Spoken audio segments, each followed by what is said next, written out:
Every single time that you make a video, the inefficiencies in your process are wasting your time. And if you're making videos regularly, that starts to add up to hours and hours of lost time really quickly. But with a solid and efficient workflow, you can streamline the process and either create more content in less time or spend more time doing whatever else you might be wanting to do. So in this video, we're going to take a look at each step in the process of making a video and show you some simple tricks and tools that you can use to make each of those steps more efficient and save a ton of time. So secure the cup and let's kick things off with the planning phase.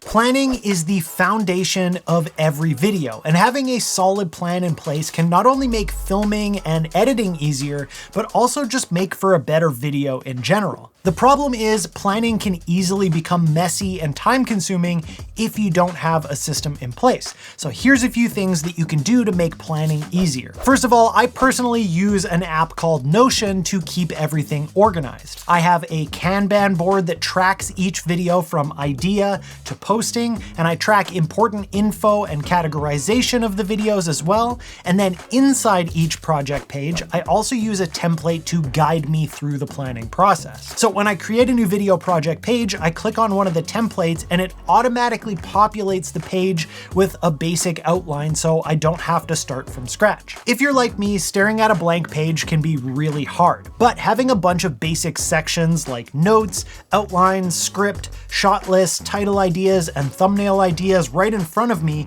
kind of acts like a to-do list so that I know what I need to work on next. Now, having the video organization and the template is a great start, but sometimes it can be difficult to actually come up with the ideas to fill that template and then refine it. And for that, I've actually been turning to AI a lot lately for help. At first, I was really skeptical about using AI for any kind of content planning at all, but once I started to use tools like Descript, ChatGPT, and Spotter Studio, I realized just how much time they could save me without compromising my vision for the project at all. Spotter Studio is a great tool for brainstorming video ideas, hooks, titles, and even thumbnail ideas to get the ball rolling on a video idea. And you can use any of the many AI chatbots out there now, but I find that ChatGPT specifically is really great for helping with the writing and refining process. And the way that I like to use ChatGPT is kind of like having an assistant to bounce ideas off of. I will have a conversation with it where we'll take all of my ideas and refine them into an outline or a script,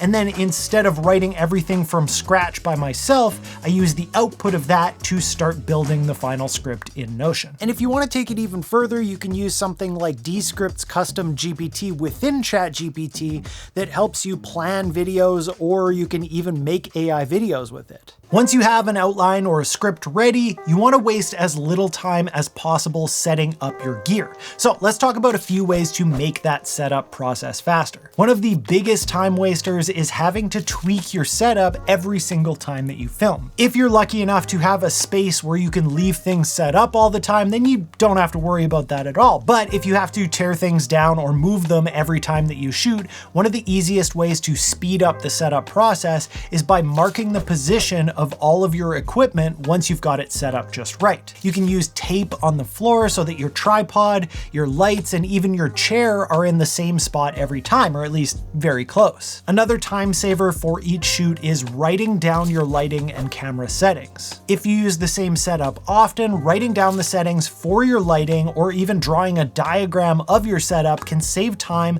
from trial and error every time you go to set up. And if you're going to use the same lighting setup every time, you can write down the camera settings that match along with that lighting setup. Or if you want to go to the next level, if your camera has memory settings, you can use one of them to save your favorite shooting modes and recall them instantly. Once you're set up, it's time to do what some people think of as the hardest part: filming. There are two things that I personally do to speed up the filming process. The first is actually all that planning that we talked about before. Knowing what you're going to say and what you're going to film means no guessing. You can always add things in if you think of something on the fly, but if you just get the shots that you planned, you know you can make the video from that. And the second thing that I do to speed up the process is using a teleprompter. Even if I'm not doing a word-for-word script, it can be so handy to have bullet points right in front of the camera to work off of instead of having to look at my phone or a computer off to the side. The teleprompter thing definitely isn't for everyone, and it does take some time to get used to and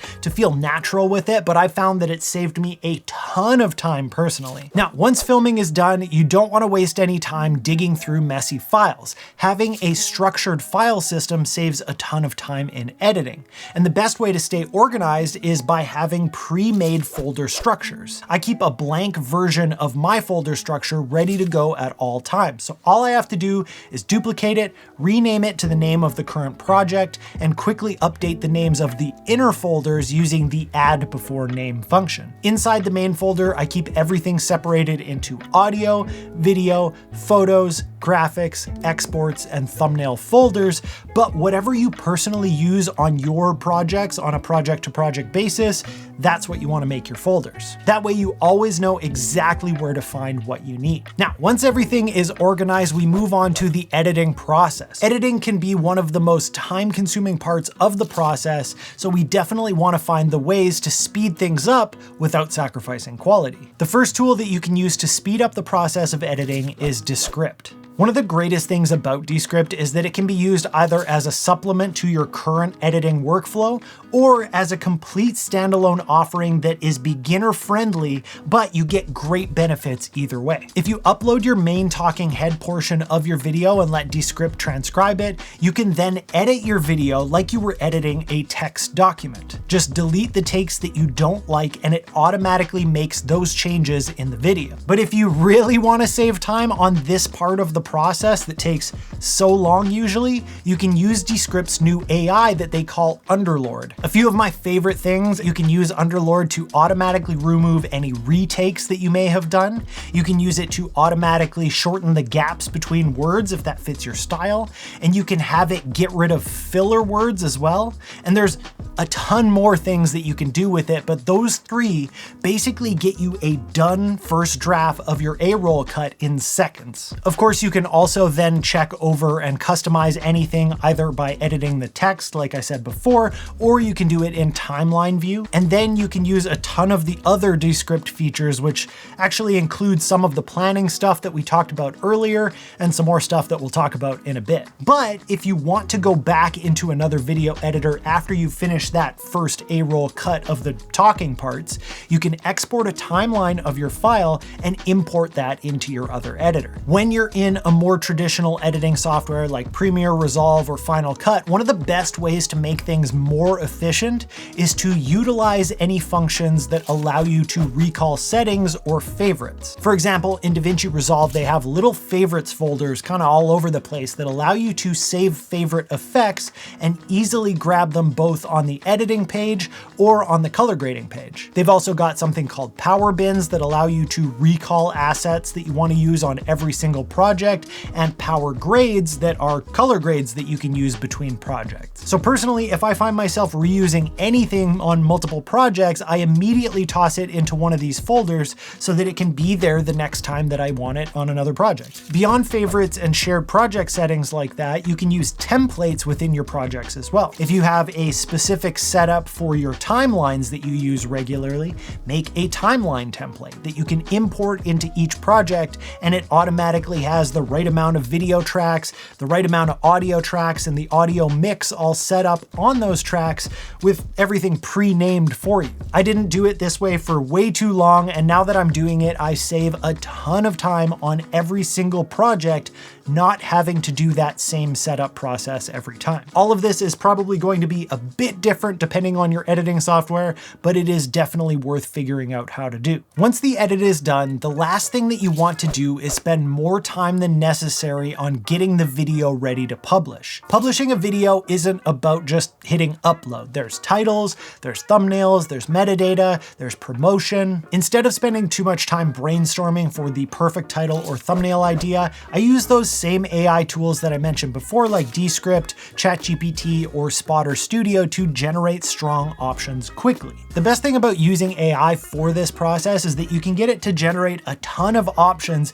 Even if all that does is gets your gears turning on your own title idea, that's still worth it. It's just so quick to get things moving. And getting the transcript from Descript is super helpful to be able to guide Underlord or any other AI to help you create great titles and thumbnail ideas as well. And during that publishing process, if you are someone who likes to repurpose your long form content into shorts, reels, or TikToks, and then use that to promote the long form content, you can upload your finished long form video into Descript and have it automatically find and create those clips for you. This can save so much time compared to manually trying to find and cut down those pieces. So if you want to make your video creation process faster and save a ton of time in the long term, try implementing even just one of these little tricks or tools into your next video. Huge thank you to Descript for sponsoring this video. If you want to try it out for yourself, you can get started for free. Use that link down in the description and that will let them know that you saw it here. If you have other tips on how you make your video production process quicker, make sure to leave those down in the comments. And on your way down,